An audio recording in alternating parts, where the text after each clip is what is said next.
Hello, everyone. Thank you all for your patience. Sorry we had a little bit of technical difficulties earlier. We don't know what's going on with Facebook, Androids, iPhones. So you know what? We had to go ahead and record this video offline. Thank you all for tuning in to the KWITU Breaking Barriers Facebook page.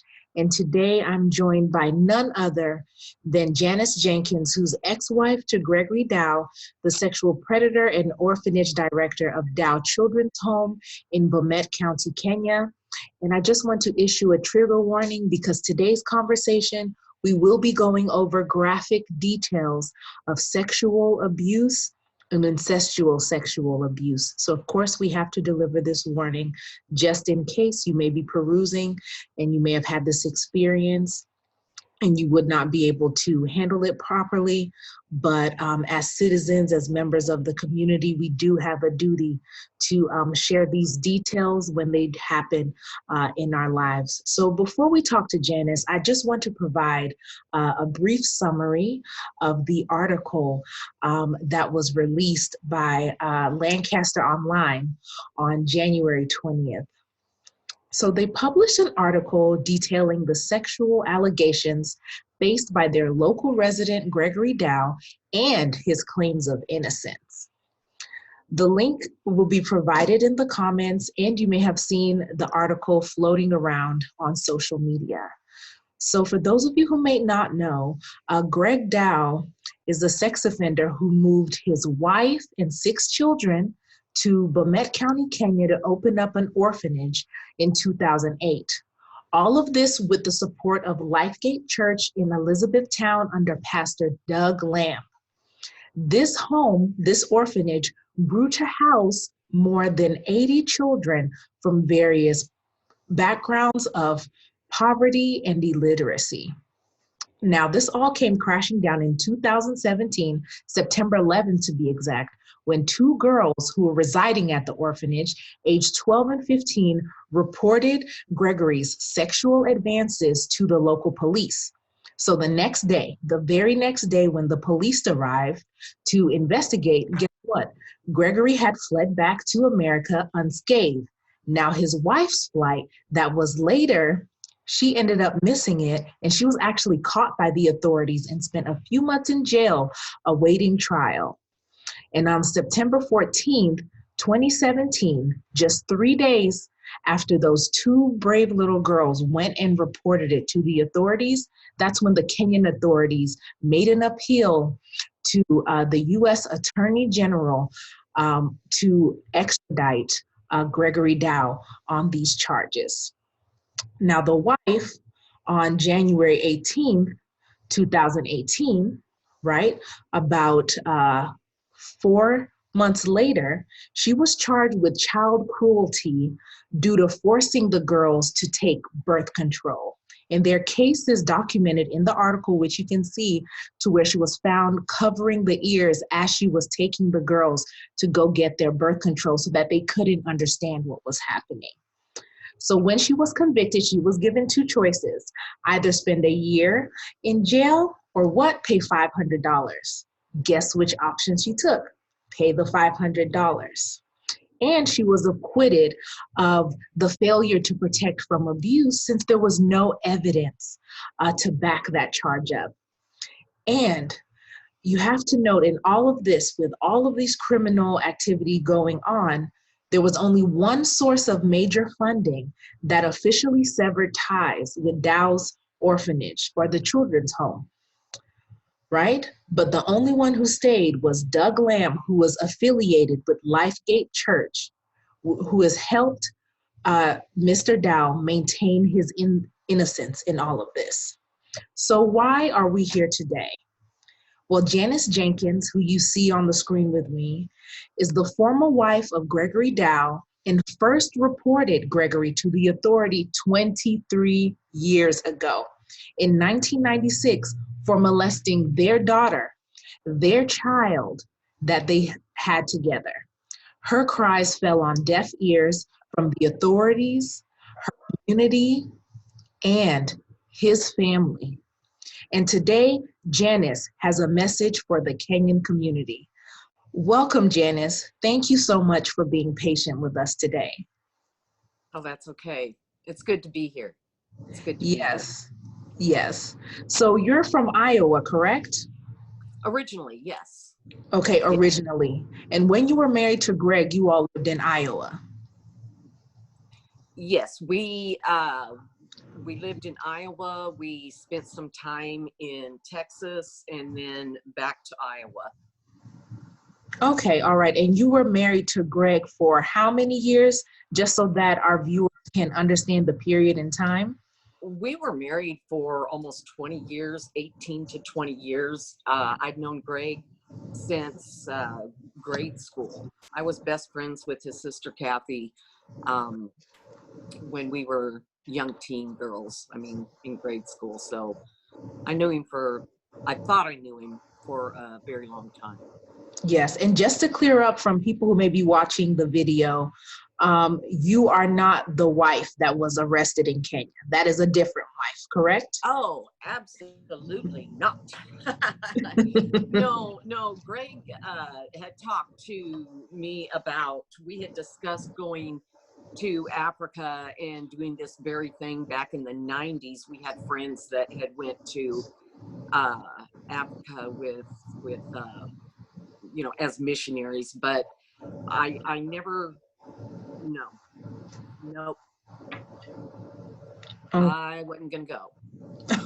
Okay, so let's just get right into it. So you first reported Gregory, Mr. Dow, to the authorities 23 years ago. How did you find out about the abuse of your own daughter, his child? Well, I found out about the abuse of April through April herself, but Greg had been propositioning April's friends, crawling in bed with them when people would leave for work and he was the only one left in the house. He was exposing himself to them, and one of her little friends, Oh, wow. one of her friends got really scared after an encounter with Greg, and she was visiting with another friend about it, and one of the mothers overheard and said, either you tell Jan or I will. And so at some point in time, they told April what had been going on with them and what Greg was trying to do with them. And so April came in, and Greg and I was upstairs, and April come in very upset and disclosed what he'd been doing. And I was looking right at him when she was telling me these things, and it was a pretty shattering day. And what year was this? That was in 1996, March of 1996. And Okay. I have a statement from Rebecca Cates that she was the catalyst in bringing all of this into the light, because he scared her pretty bad. Okay.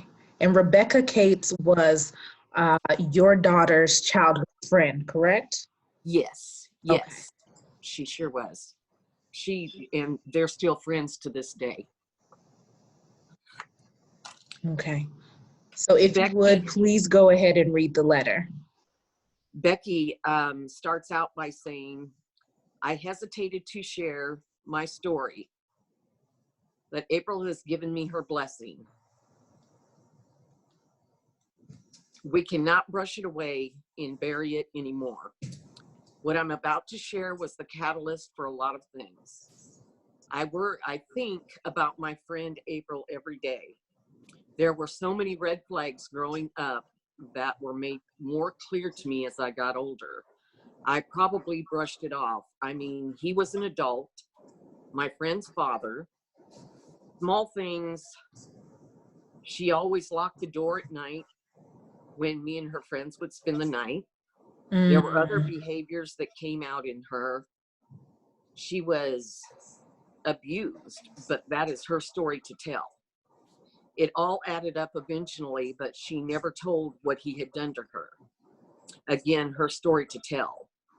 I got my first real clue one morning when Greg's daughter, April, had left early and her mother left early for work. And I was alone and the only one in the house with Greg. I have tried to block this out. I have tried to erase it from my mind, but I can't. It's a very dark part of my memory that I don't like to think about. Thankfully, I was untouched and just very scared. I was alone in my friend's room sleeping. Greg came into April's room in only an open flannel shirt and his underwear. I know he complimented me, but I don't remember what he said. But it was very clear as he was touching himself and rubbing his penis, he exposed himself to me. And I would have said anything to get him to go. I said, I have a boyfriend. You just say whatever comes to your mind to make him go away. I know he said how experienced I must be by now. And I asked him to go. I don't know what else I said, but somehow I got him to leave the room. I was in a vulnerable position. I was in bed. Thank God he left. Thank God I was untouched. I got out of there as fast as I could. What I remember most was the fear and the panic. I had to walk past his room to get out of the house. Would he stop me from leaving? I think I contemplated even going out the window. A million thoughts went through my head as I left, but I just had to go. I made an impromptu visit to my now husband's aunt, but I didn't say anything to her or her husband. I did go to another friend's house later and told her. I couldn't go home because I lived 6 miles away, and it wasn't like now I didn't have a cell phone. I just had to leave. I trusted Greg Dow like a father. It was the most terrible thing to tell my friend and eventually her mom. It took me a long while. I was wondering what if they wouldn't believe me. They did. I was also persuaded by another friend's mom because I had to tell them. Our world was being at that house and it came crashing down with all of his actions. I really suspected then that he must have done something to his own daughter. She didn't tell me then, but I know now. Again, her story to tell. And after that, I was told she confronted him. They pressed charges and Jan and Greg divorced and April tried to stay here and finish school, but it was too much. She went to Texas with her mom and her mother's family. I blamed myself for a long time, but it was always him. He destroyed his family. Everything changed after that day. I was lucky to leave untouched. Unfortunately, she was not as lucky. He robbed her of so much, and he robbed us of our safe place. I hate that time in our lives. It has a dark shadow. I cherish the memories, but I hate the dark shadow put on her entire childhood. I hate how she had to suffer, and I hate what she went through. She is one strong gal and has had to overcome so much. He escaped justice once, and I hope he doesn't escape it again. He needs to pay for what he has done to those girls in Africa and to his own daughter. I hope that this can shed some light on the type of person he is and bring justice. Sad to say, but there are probably even more victims than what is in his story. As they come forward, he cannot continue to escape justice. Wow. So before we continue, so we just heard the account of Becky, and Becky wrote this letter when? Becky wrote this letter here. She sent it to me just within the last week. When I found out what had gone on in the house, I did not realize at the time that Greg had exposed himself to Becky, or that he was, you know, bothering the children in any way. Now, there was some red flags. I think we can all look back over our life and we can see some of the red flags whenever there's been an event. But usually we just think of them as that. You know, it's not until you look back in retrospect and you start putting them all together and you start talking to people and they start sharing their information, you know, and then it's the woulda, shoulda, coulda, you know. Right. And, Okay. so okay. But Becky was the catalyst, and I didn't realize it for years afterwards. Okay, so Becky was the catalyst back in 1996, though. Yes. She just released this statement on social media recently when she saw the article of the children that were being abused in the orphanage, correct? Correct. Right, but she was recounting and retelling us the experiences she had back in 1996 when she first told your daughter, April. And when she was a child, yes. Right. And then when you subsequently pressed charges against Gregory Dow, correct? I did. I absolutely did. It didn't do a lot of good, but I did press charges on Greg. So before we delve into that, so were there any other girls who came forward after Becky? Yes, there was a young girl by the name of Christina Dickinson. Christina came to spend the night in 3rd grade and was with us off and on most of the time till 11th grade. Her and April were very, very close friends. And I have a statement from Christina also. Okay, so Christina came to actually stay in the house at one point in time. She actually lived there. She actually lived there with us for a long period of time. And her and April were like peas and carrots. They were best friends. And Christina writes, and I got this from Christina January 25th, and I think what is important for people to know is the fact that when it happened, April wasn't talking about it. April wanted to pretend that it didn't happen. April she couldn't deal with it. Her little mind could not deal with it. And when she discovered that it was happening to her friends, that he was starting in on her friends, then she felt, you know, compelled to tell me and put a stop to it. But it wasn't anything that the girls talked about. As a matter of fact, it drove them apart for many, many years. And it has only been recently that April has entered into a period of healing and restoration to where she would even talk about it with these girls. So when the news came out of Kenya of what he had done there, I was afraid that it would back April up and she would go back into her shell and not talk about it. And it would hinder her healing. But instead, she's found strength in being able to speak about it. And so she gave the girls permission to share their story. And I know it is, you know, all these years later, but I think it's very important to establish a history of who he is. So I will read Christina's statement of her account of what life was like living in the house with Greg Dow. As we all know, living in a small town has its way of being wonderful. It can also be a bit of a pain. Everyone knows everyone and possibly their whole life stories, or they think they know them anyway. I would like to tell you my version of a story I unfortunately had to witness. I write these words with pure love, anger, pain, and hope. I was brokenhearted when I learned that my dear best friend has had to live with a terrible experience. Something so awful no one would ever want to speak of it, let alone live it.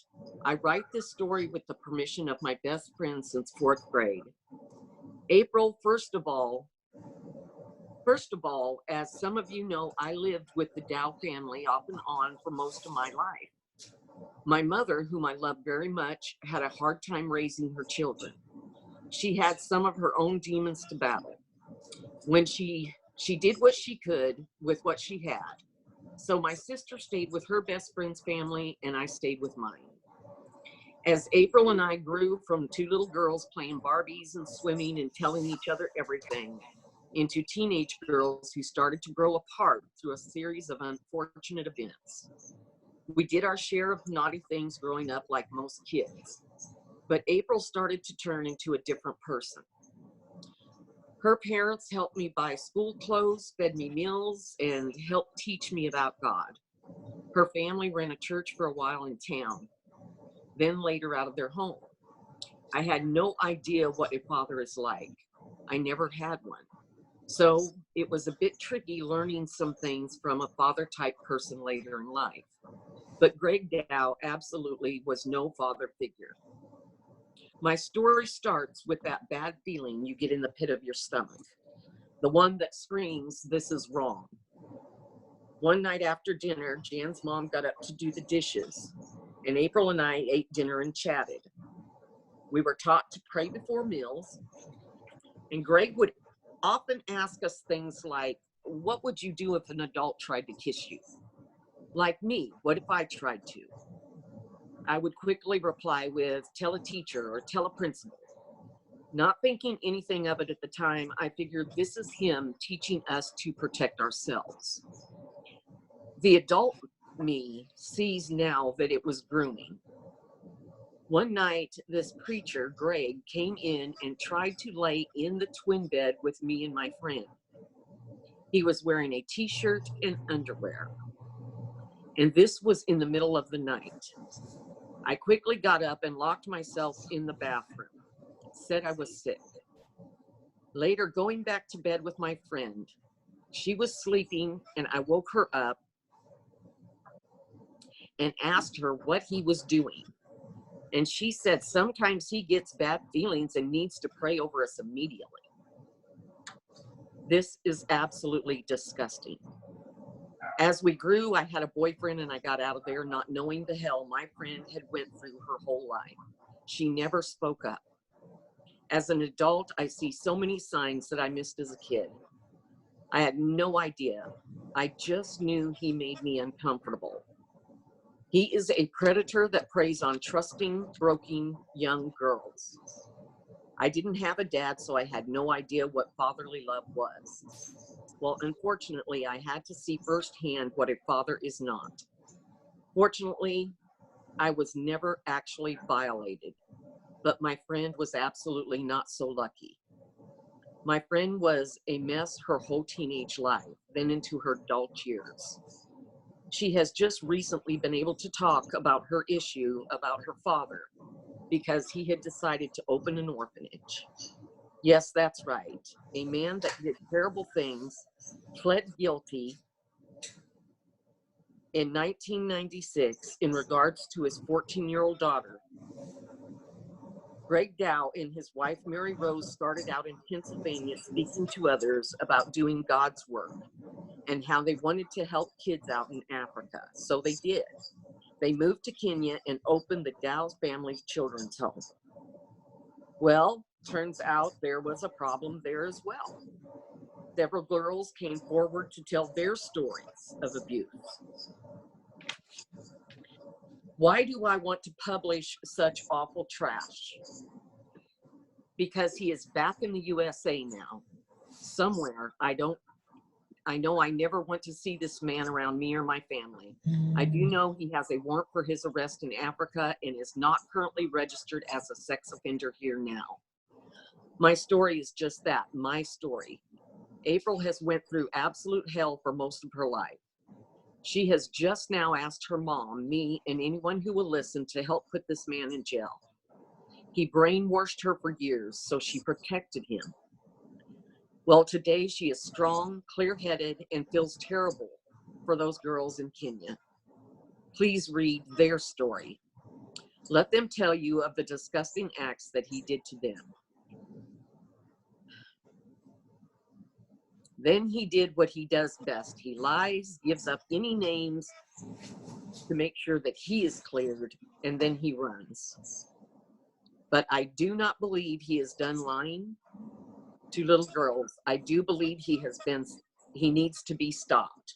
Please make sure this man is not asking any churches, friends, or families for money in this area, a job, or even a chair in church. I have not been able to sleep or stop crying in a week. My friend was a mess. Well, she is back, she is strong, and this is not her fault. This is absolutely disgusting, and if he never gets caught or ends up somehow lying his way out of it all, then please, if you take anything from my story, please know that if something feels wrong, it is wrong. Tell someone. Tell a teacher, tell a nurse, tell parents, tell a friend, just tell someone. You might be saving a life. As for me and my friend, we thank you for listening. And I hope he is arrested for harming these young girls. But for the hell he put my best friend through, I hope he is caught and has to sit in jail where he will be the weak one. He will be the one looking for someone to trust. But in prison, I imagine this kind of conviction is frowned upon. Wow, how scary that would feel for Greg to have to trust others when he's sleeping. Also, I still, through the grace of God, believe strongly in our Lord and Savior Jesus. I unfortunately do have a trust issue with preachers, but I know that judgment day will come for him someday. If prison is first, then that will rest my mind. He is no longer harming others. But if he does not go to jail and admit to his wrongdoings and beg forgiveness, may God have mercy on his soul. As for my best friend, I pray for her to come to terms with what has happened, and I pray for her to heal. I love her and am very thankful to call her my best friend. If you are hearing this and have met this man, if he has ever made you feel uncomfortable, please let us know. Child predators never stop on their own. They have to be stopped. Thank you all for the support for April, for her mother, and for me. My husband is not happy with sharing this for fear of our children if Greg should come after me. So please always be watchful for him in the area. I have shared the basic info about this story with them and explained that my children would call 911 if they ever see him or Mary Rose.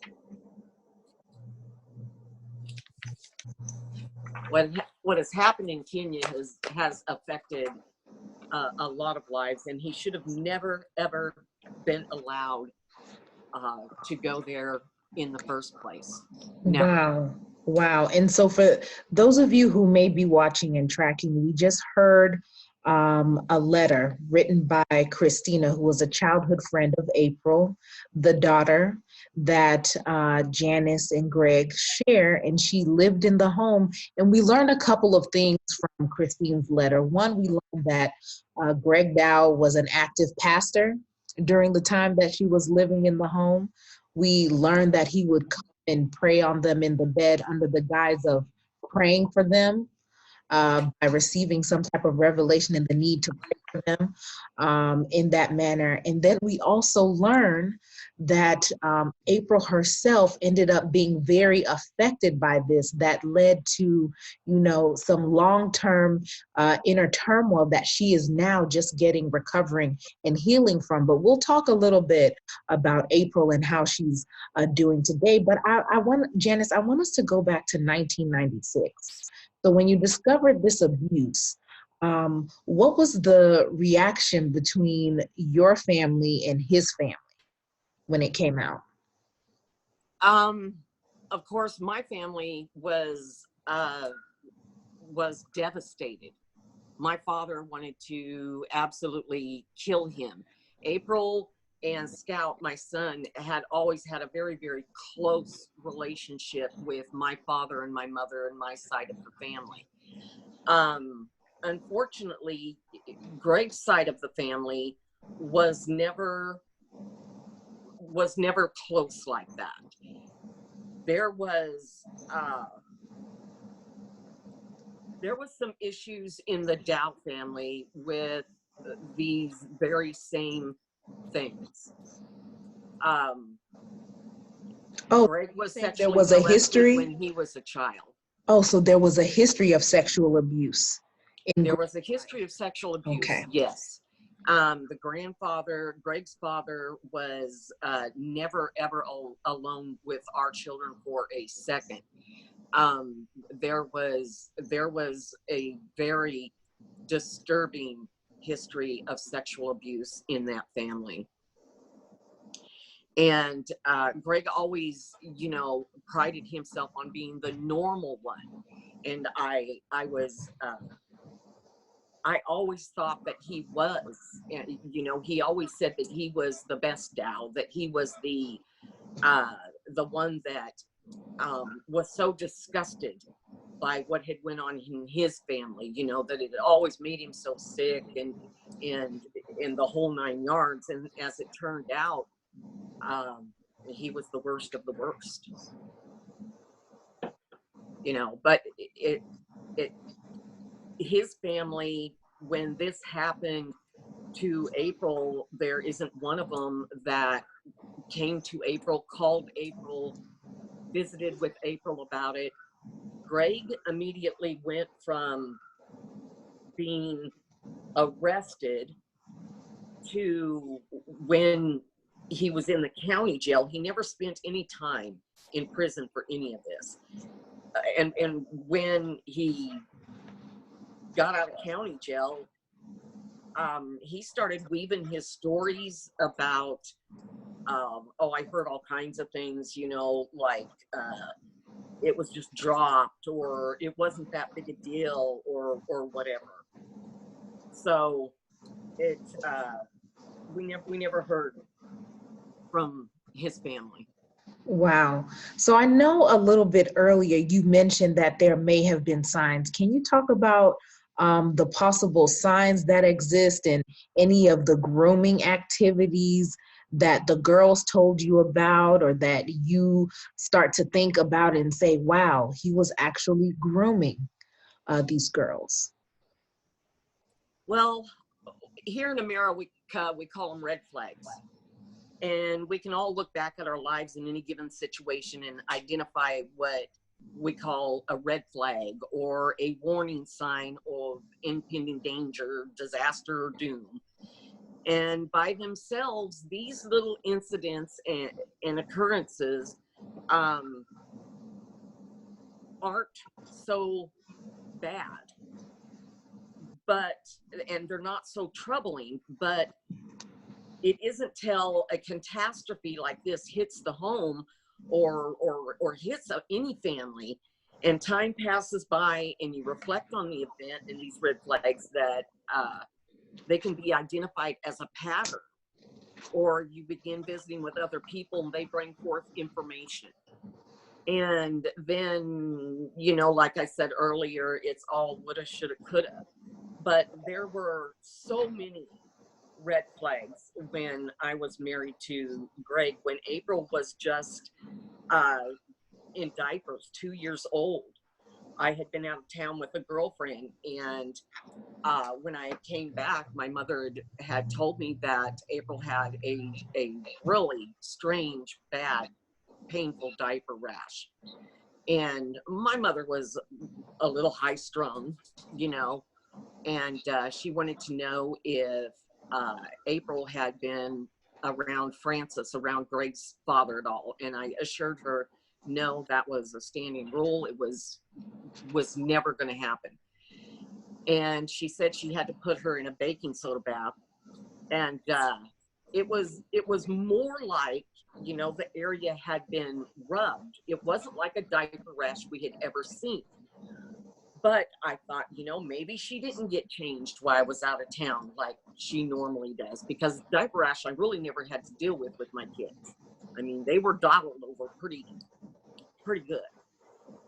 And then about that same period of time, years later, Mom told me, well, I'm going to tell you something that happened. And she said that she had discovered April doing sexual acts with this giant teddy bear. And again, I thought, oh, mother, you know.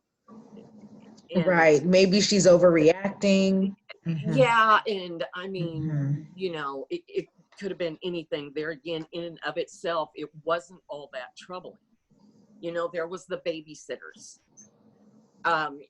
It would take Greg an hour or so to take these babysitters home.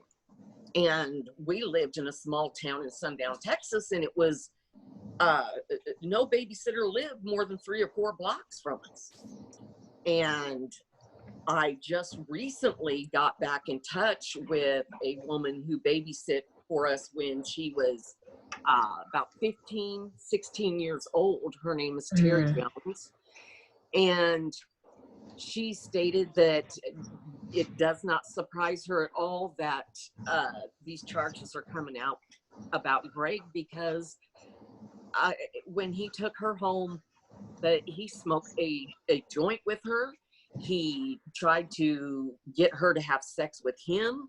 Oh, wow. And yeah, she had some pretty tough brothers. And I don't think he wanted to push it. So, you know, he talked and realized it wasn't going to happen and left her alone. There was another young girl who was younger than Terry. I have not talked to her. I don't even remember her last name. But she was from the Methodist church there in Sundown, and she'd babysit for us once. And it took Greg an hour to take her home. And afterwards, you know, she never babysit for us again. She wouldn't even take my calls. And she wouldn't look at us at church. She would avert her eyes and avoid us. And there again, you know, you can look back over the years and it's a red flag. I had a childhood friend who had lived with us in Sundown, and we were great friends. And she had to sleep on the couch. The living room was her bedroom. And she came to me one day and she told me that when everybody goes to sleep, Greg gets up and he exposes himself to her, and he was trying to get her to have sex with him. And at the time, I was so young and so in love with Mr. Dow that I didn't believe her. And I didn't believe her to the point to where it made me very, very angry. And I kicked her out of the house, not a dime to her name. And another friend of Greg's had to take her back to Iowa. And so, you know, there again, that was a huge red flag. She was of age. She was not a child. But it just goes to show that, you know, he was a predator. There was the promiscuity. April was promiscuous from a very, very young age, and she had started self-medicating and drinking at a young age. And, you know, I had Christina in the house, I had my son in the house, and they did not behave like that. You know, so I didn't know what was going on there, and I could go on and on with the red flags as you look back, you know, but this wasn't a one-time event that happened. I believe that she was groomed from the time she was very young, and she knows it also. She has flashbacks and memories about different places that we had lived from the time she was small, where Greg was at her. Wow. So yeah, it's just it's incredibly sad. Incredibly sad. Yes, I can imagine. So I think the biggest takeaway from the red flags is that even though they're red, it's small, subtle things that, may happen in everyday life. And we just don't want to think the worst of them, right? Even though it might just be staring in our face. And sometimes we do have to think that the worst is happening, especially if it's happening over and over again with different people reporting back the same thing. So I think it's just paying attention to the little details. So after you first reported Greg to the police in 1996, just a mere 6 years later, he gets married to Mary Dow. So at any time, did you try to warn the current wife about? Oh, yes. Oh, yes. What made it so very difficult for us and for the healing process, well, number one was the fact that I totally dropped my basket when I discovered. I would like to say that I was a strong woman of God and I did everything right or whatever, but I didn't. I dropped my basket. I became very angry with God.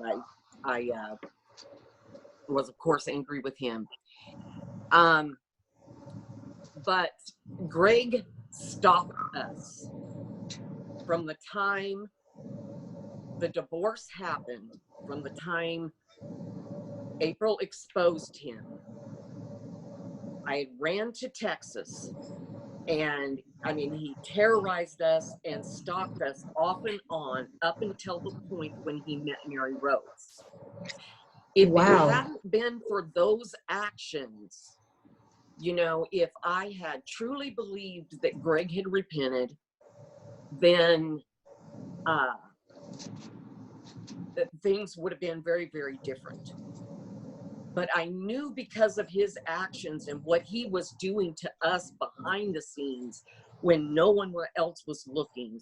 Now my mother got a good dose of this stalking and tormenting because I went to stay with her in Texas when I left Iowa.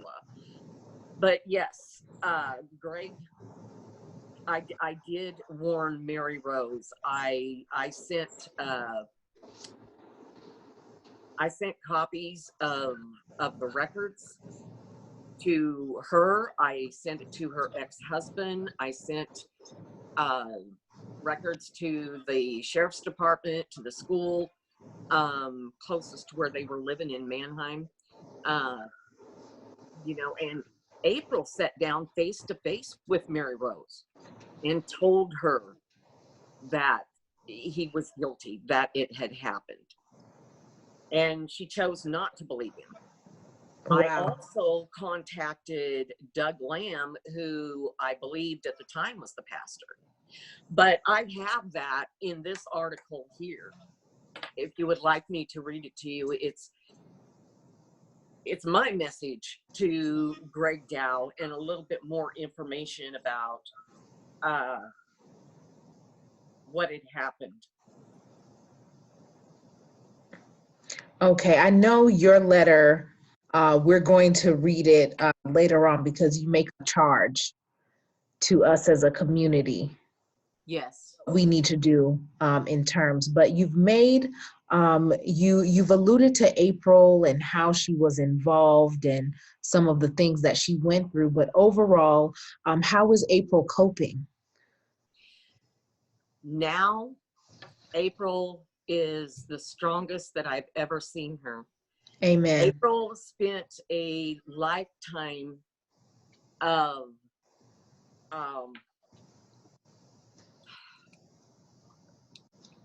self-medication, addiction, self-loathing. She was in trouble for a very, very long time, and it's only been this past year that we have been able to experience the joy of restoration in April's life. And April has actually made a statement, and it's the very first statement that she has ever made in 23 years. Wow. Yeah.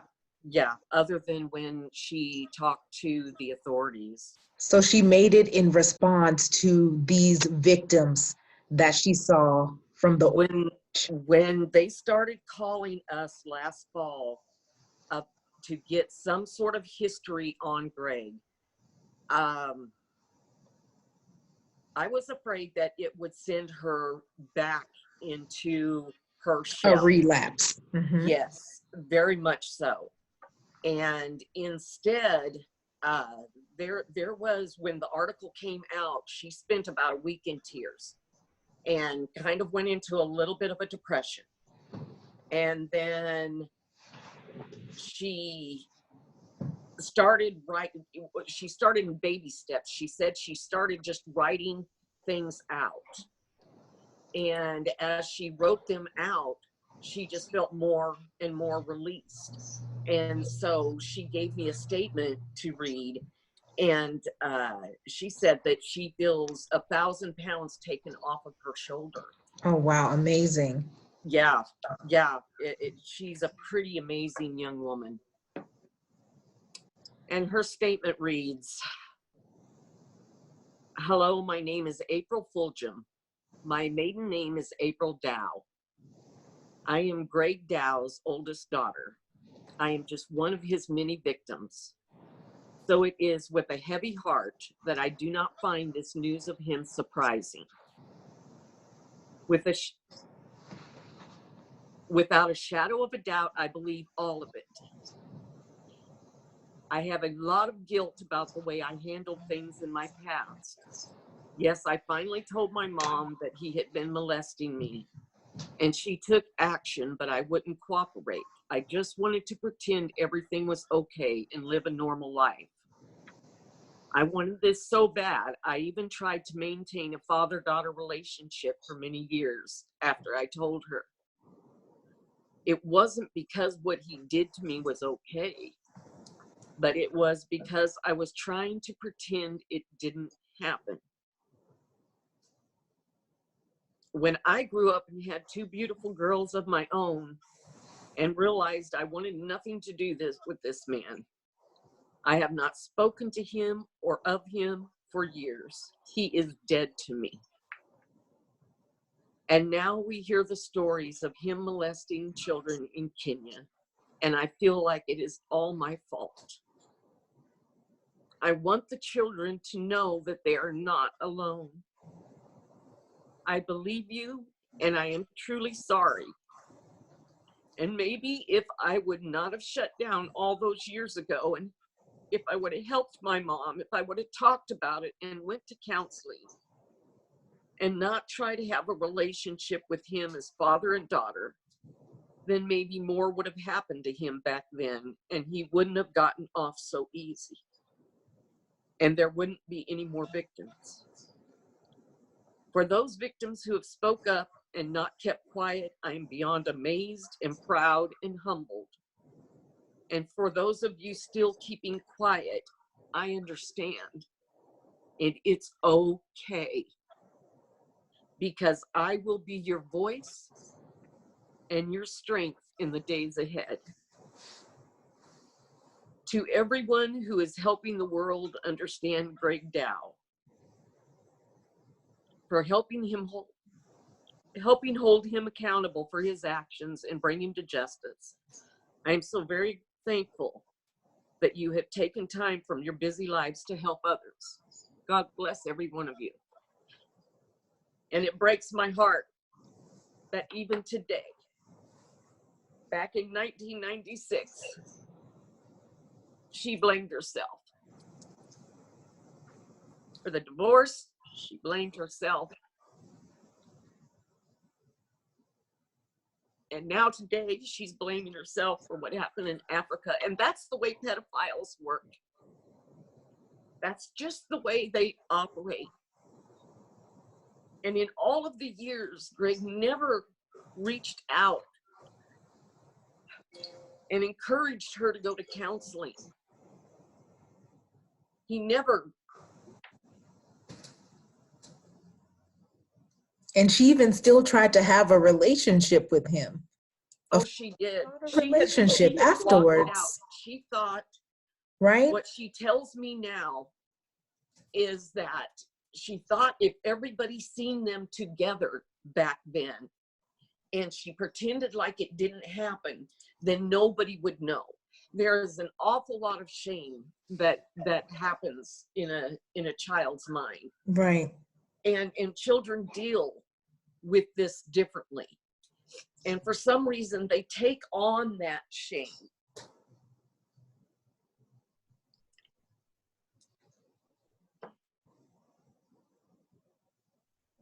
And as adults, with this problem increasingly growing worse, and the number of children that are affected by this, you know, I think that we owe it to our children and to our society to do a little research ourselves on this pedophilia, you know, and what it is, and the people that's been touched by it, whether Right. it be a son or a daughter or a friend or whatever. There's just so many mixed emotions that goes with it. And then for us, you know, Greg was telling his friends and the church and everybody, you know, all these lies about what had actually happened and downplayed it, you know. Right. And This is someone who's like, you know, Dr. Jekyll and Mr. Hyde, knows how to be very manipulative. yes, Both ends, yes, to keep your daughter quiet, to keep her complacent, but yet stand up in front of a congregation and hide behind the word of God, so that that's the shame of it all. him, people can have a way to forgive him. You know, his actions can, you know, almost be forgiven and, you know, explained away by various scripture. And, you know, some people just scared, you know, to speak up, but that's how pedophiles work. They work and manipulate on very many levels. And they bank on that. They count on that child not speaking up.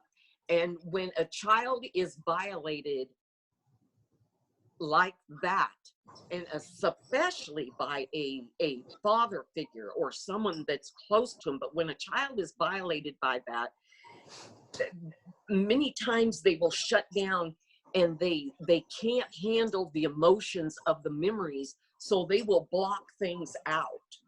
And then as that child grows up, and especially for young girls, they start having babes of their own, then the memories start coming back. And this is what's happening in April's case. You know, she can remember flashes of incidents that happened from the time she was a very, very young girl. And along with that is the emotional fear, and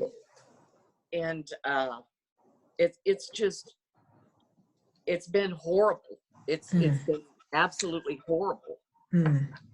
Now, I will say that when Greg went and got with Mary Rose, one of the blessings for us was the fact that he wasn't stalking us anymore. We had peace. Right. It was absolutely great. But then here we are today. Right. So when you first heard about the alleged abuse happening in Kenya at the Dow family orphanage, what was your reaction?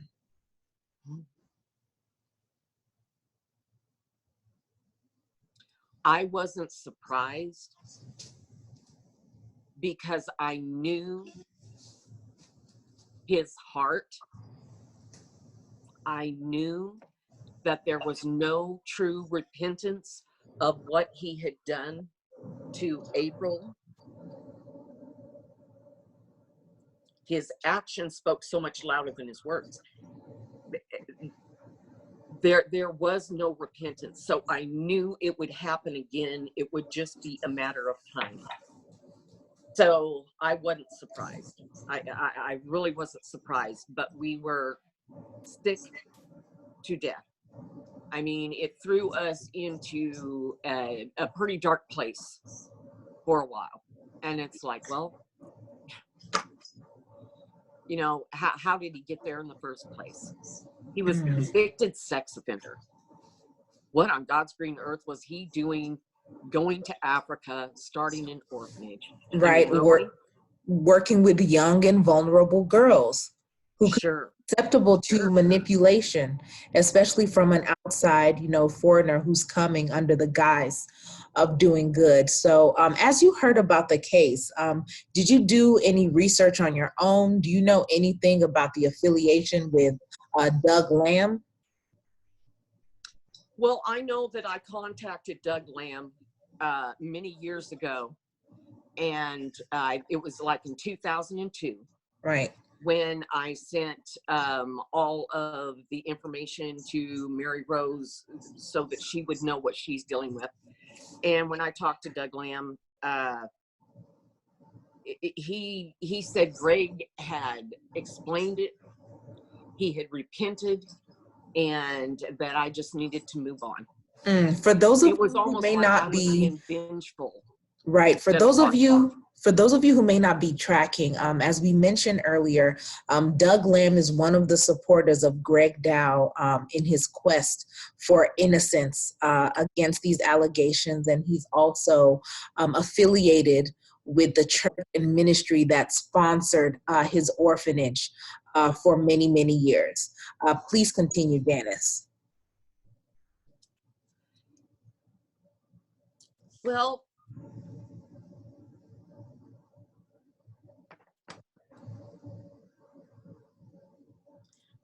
I had to actually just write it down, what I wanted to say, so I didn't get off track.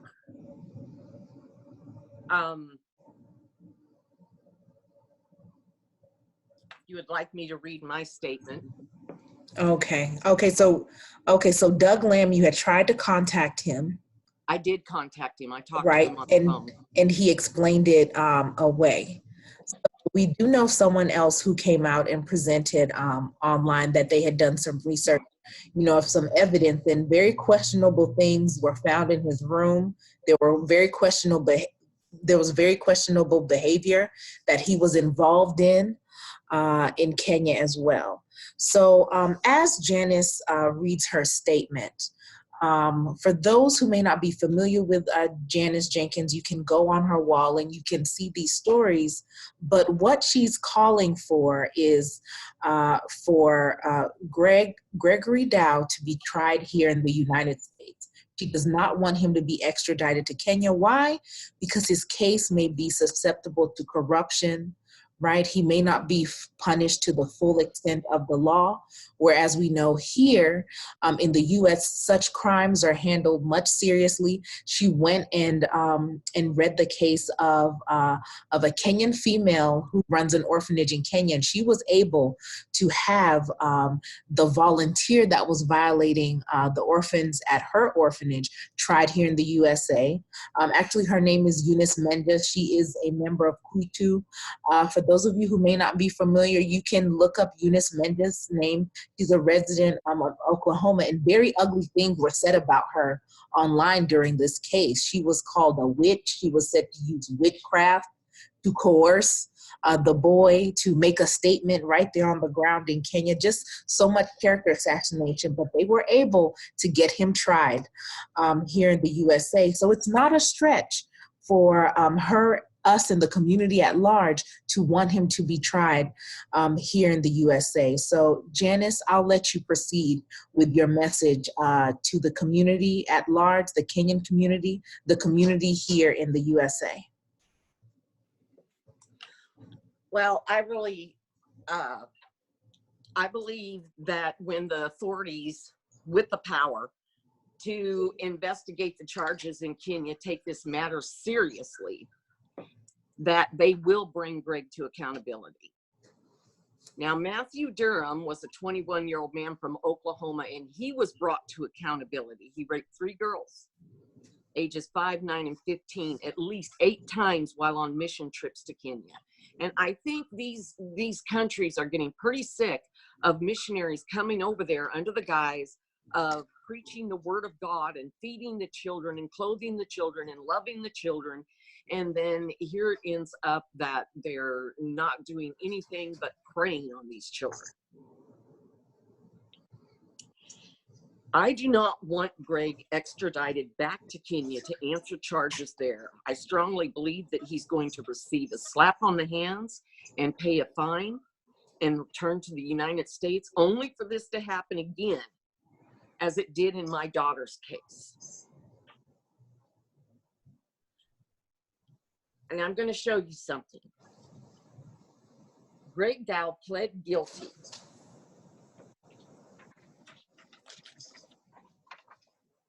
in 1996.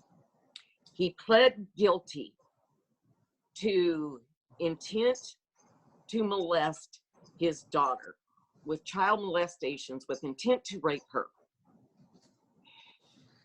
And this is proof. It's public record. He pled guilty. The defendant pled guilty to the amended charge of assault with intent to commit sexual abuse. But Greg Dow did not spend 1 day in prison. He received probation in exchange for names of drug dealers or other people who were doing things bad. He was given 5 years on a burglary charge, and he was given 2 years on the child molestation charge, and they plea bargained it down to lascivious acts with a minor child, slapped his hands, put him on probation. 2 years after the sexual abuse comes to light, Greg is released from probation. 2 years. He must have given him some names, huh? He must have given him some good names. So this is stuff that could have come up with a simple background check, right? Whose criminal record is just littered with offenses. Yeah, yeah. But, you know, here in the States, when you can play let's make a deal with anything, and you know, I'm going to work very, very hard to get a law passed, and we're going to call it April's Law, to where the legal system is not allowed to plea bargain child molestation cases, because it violates the child all over again. When you have the court system saying, Right. oh, let's drop the charges. If you do this for us, we'll drop this down for you. You know, he had to register as a sex offender for 10 years. It should have been for life. Right. But it slaps the child in the face. The victim is assaulted all over again. You know, and then he goes out and he tells whatever stories he tells to his friends and his family, so they continue to just welcome him with open arms. In 2002, I forced him to register in Pennsylvania as a sex offender. When he went from Iowa to Pennsylvania, he was not registering as a sex offender. As a matter of fact, he was giving addresses to the legal system to make them believe that he was still in Iowa, even up to the time when he was in Pennsylvania. He gave his address as living at 306 2nd Street in Magnolia, Texas, or Magnolia, Iowa. Greg never lived in Magnolia, Iowa. So, you know, the people in Pennsylvania seen him as repentant and so sorry for what he did, and, you know, whatever. But the whole time behind the scenes, he's just playing this game. I want the U.S. to do a thorough investigation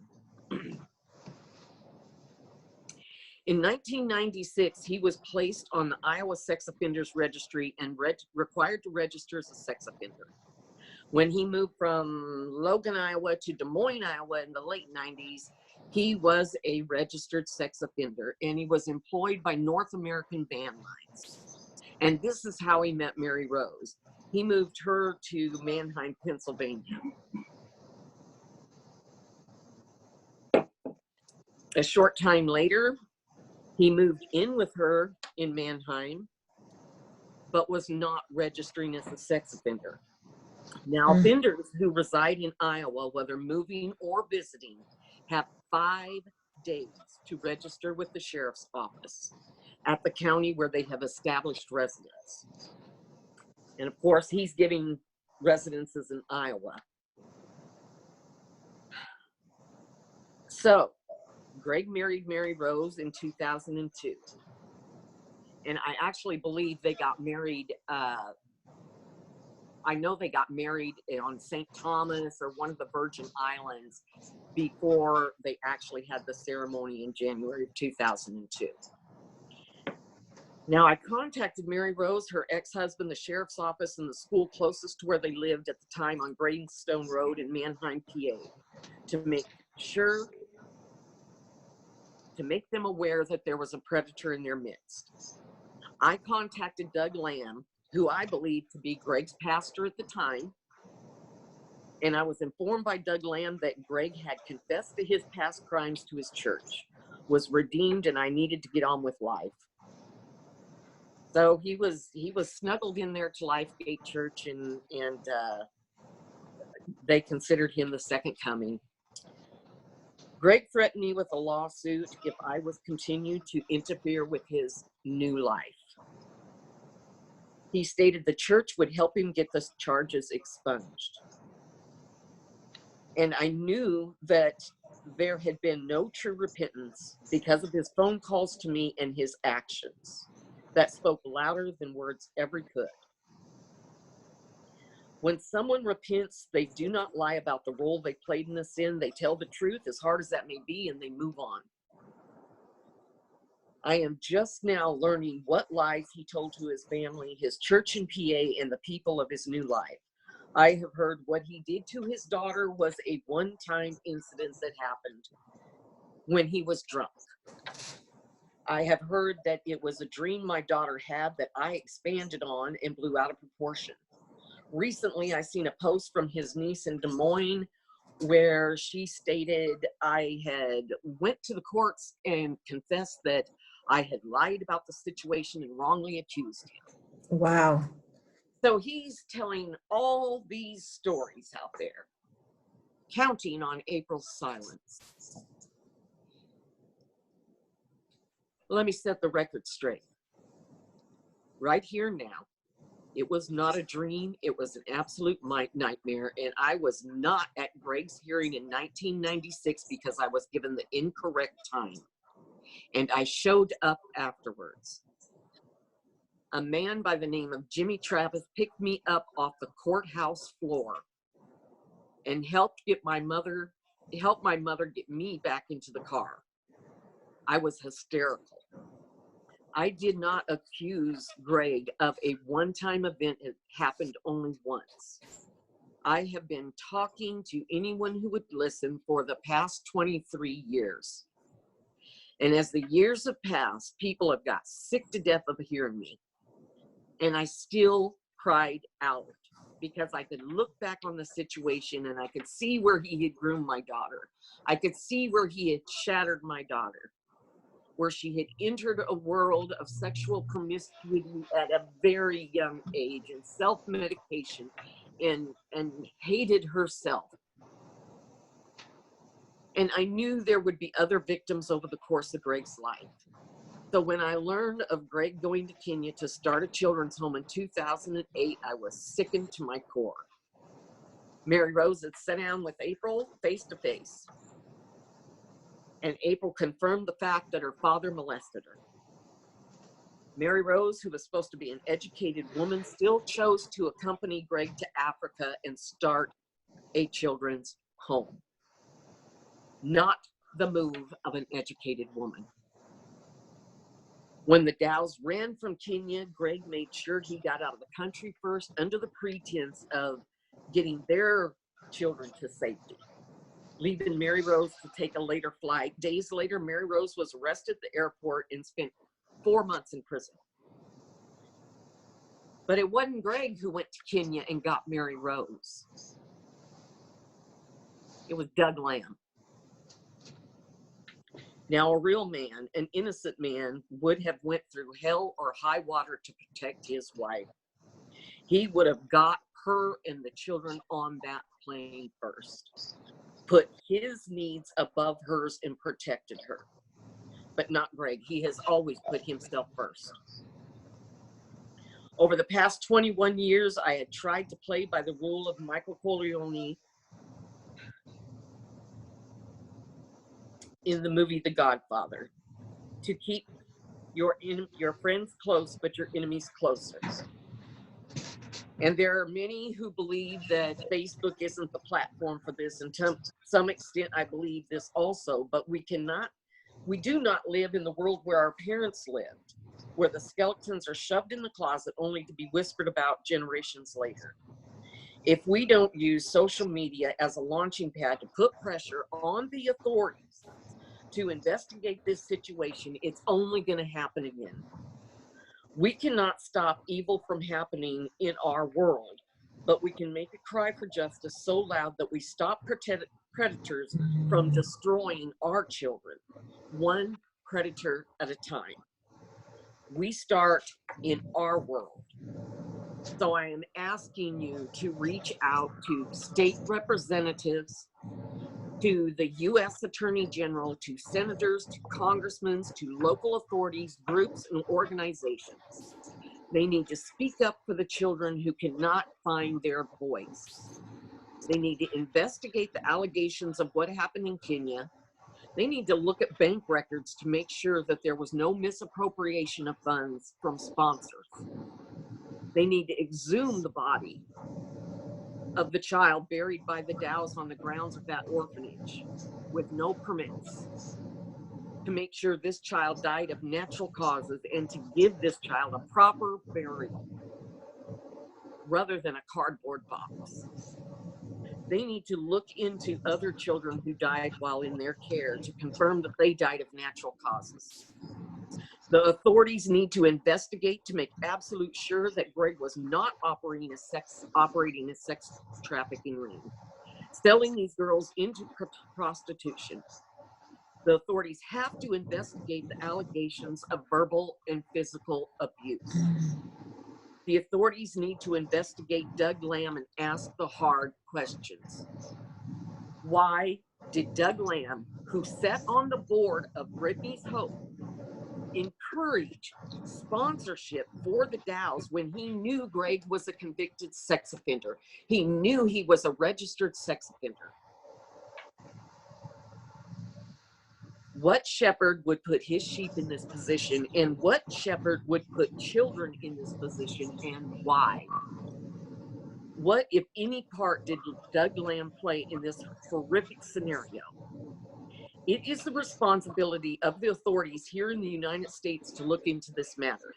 And if Greg and Mary Rose have nothing to hide, and it's all just a big plot for the Kenyans to get their land back, then that'll be that. I, for one, find it very strange that their answer to these allegations is they, them, those guys, and others blackmailed them to get the land back. Greg's not naming any names. He's not naming his blackmailer. Why? I find it preposterous that Greg and Mary Rose are stating the girls are recanting their stories in Africa. This is the same thing he said about April. The children of Kenya are not recanting their stories. Now that Greg is gone, they feel safe, and the children, more, are coming forward every day. The property sits empty.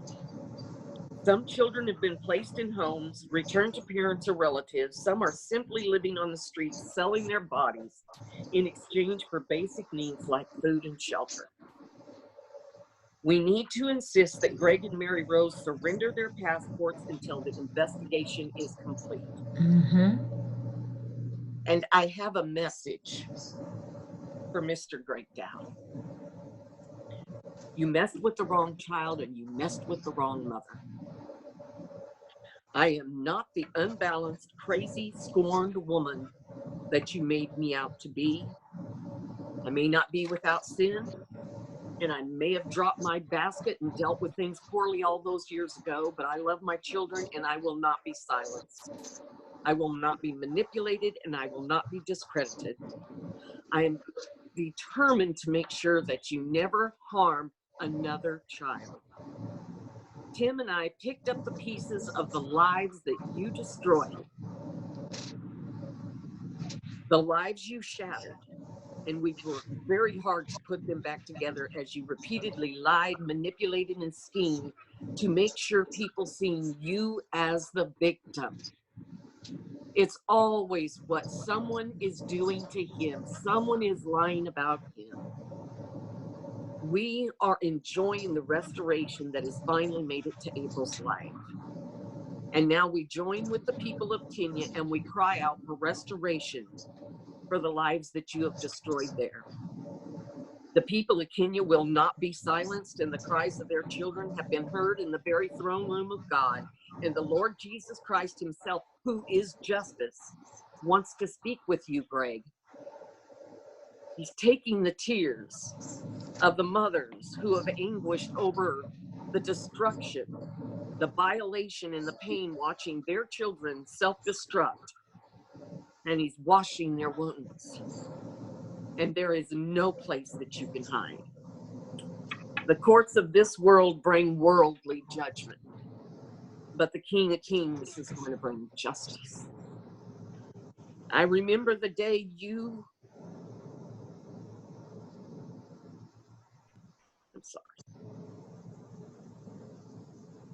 I remember the day April told what you had done to her.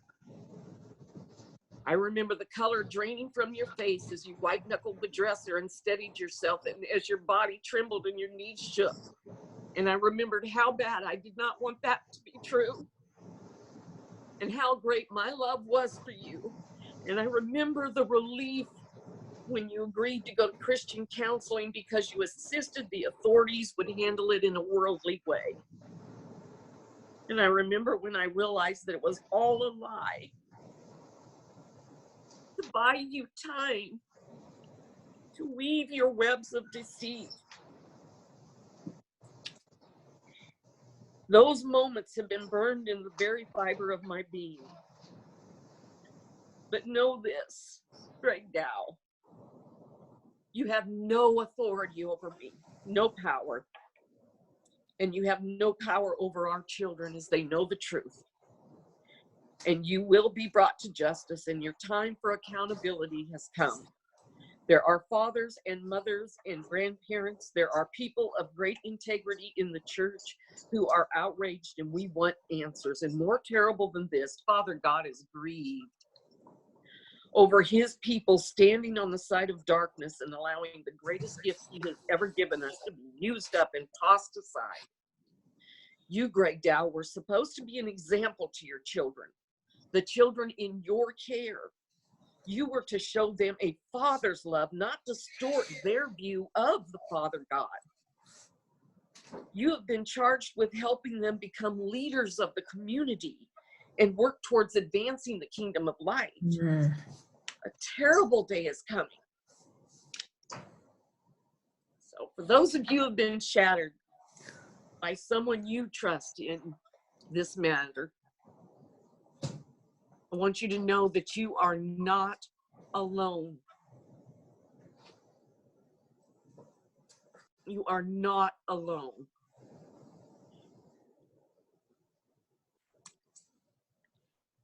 Please don't hesitate to reach out to me, because I would gladly share the needed steps to bring restoration to your family. And hopefully it wouldn't take you 23 years. So yeah. Wow.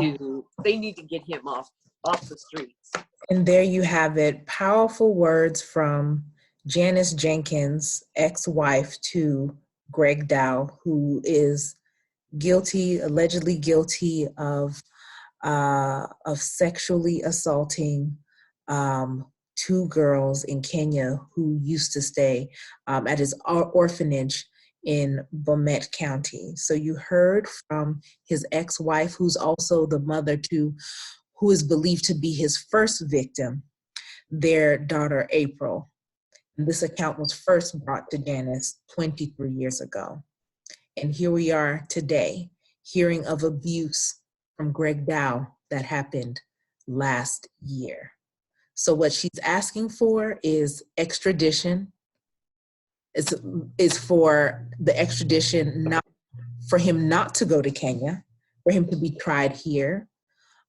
Janice, you said you're also starting to lobby for April's Law to be passed, to where courts cannot accept plea bargains for sexual crimes. Yes, absolutely. Absolutely. Okay. I'm working on it. And there was more than two girls in Kenya. Oh, wow. And there's someone they need Girls to that went to the police. Yeah. Mm-hmm. They in Kenya there was they need to speak to Mary Rose's son Peter. Because from what I understand, Greg had groomed his girlfriend, and Peter knows what Greg did to them girls over there. The authorities need to speak to that young man, and that young man needs to speak up. But we still pray for continued healing and restoration to you and your families. And thank you. Yes, and on behalf of KWITU, I just want to say thank you to you, your daughter April, her friends Becky, as well as Christine, who allowed you to share their stories here on the platform, but it's also available on their page. And just know that you've done something that's brave, because in your speech, you said something that this is the generation where we speak out, right? No longer are we supposed to hide when this happens. And this is also something that happens in our culture as well, right? The shame associated with it, the guilt. You're expected to be silent when it happens. We even have cases of, men doing it here in the US, but people still want to keep it quiet, right? They don't want them to be tried. So people still suffer in silence. But with you coming forward, you can inspire so many women who are going through the same issue, who've been affected by similar heinous acts. Yes. And it's very, very hard to know how to deal with this when it enters your door and it happens in your family, because our home was always one of joy, and we always thought that it was just a great place to be, a great place for the kids to gather. We've got some beautiful memories, and to find out that this was happening under my very roof for so long, by someone who I admired and loved and had on a pedestal. I mean, it was pretty shattering, and what it does to the child.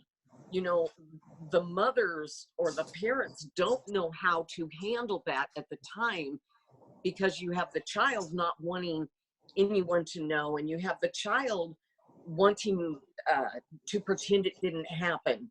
And so it's very difficult to bring everything in to the light. I'm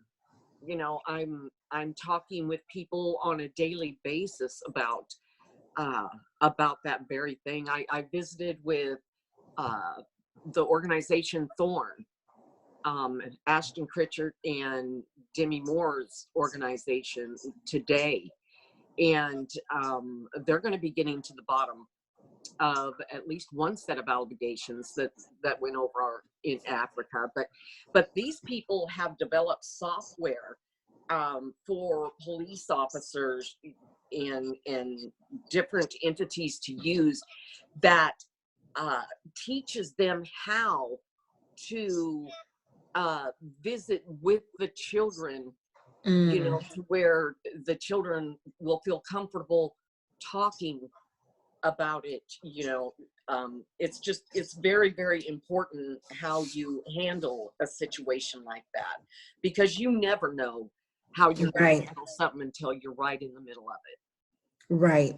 So if those who view this video would like to reach out to you, how can they contact you?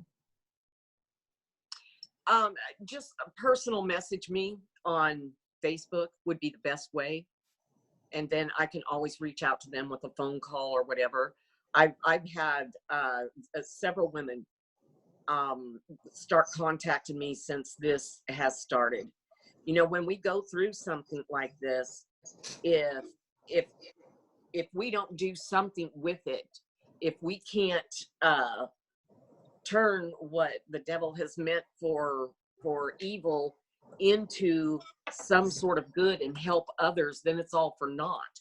So I was kind of surprised and really excited about the fact that that these women have started reaching out for various situations.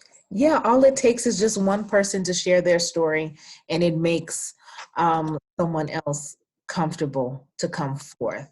So we really applaud you, we admire you, and our thoughts and prayers are with your family. And Janice, thank you so much for taking time out of your busy schedule. I know we had a couple of technical hiccups in getting this video up, but we'll get this video up on the wall, and hopefully you pay attention to the questions and comments, because I'm sure people will want to reach out to you. They'll want to join your cause. The women of KWITU as an organization does stand with you in your efforts, because this is something that is near and dear to our hearts, just outside of these atrocities also being committed in Kenya. So are there any final words that you'd like to leave with the viewers?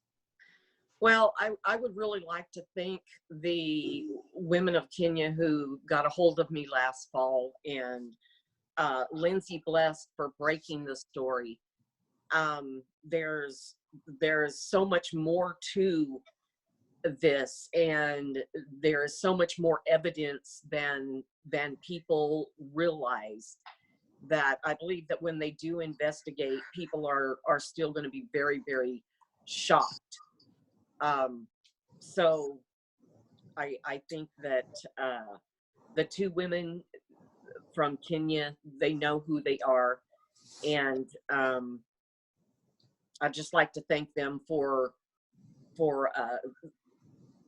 getting the ball rolling and not taking no for an answer, and working tirelessly on this, and you know, making the trips to Kenya and bringing back the evidence. And it's just